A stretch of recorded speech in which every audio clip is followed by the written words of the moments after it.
Bienvenue dans l'épisode 6 et aujourd'hui on va apprendre à créer une mini calculatrice. Donc déjà là on peut voir les différents opérateurs. Donc ça connaît par cœur pour la suite.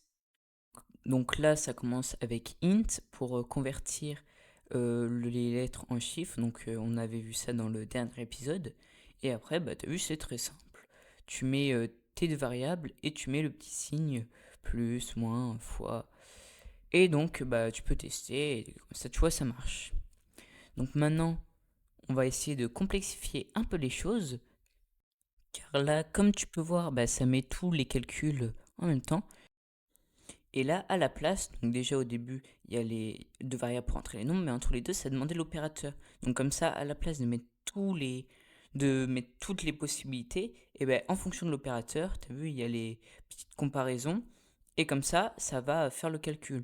Et si donc si c'est aucun de ces trucs, ça va mettre opérateur inconnu.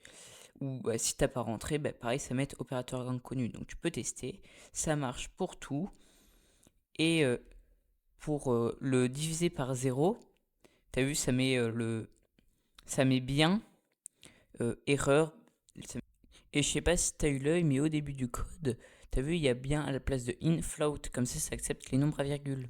Et oublie pas de t'abonner pour pas louper le prochain épisode où on va parler des boucles avec le bloc de mots will.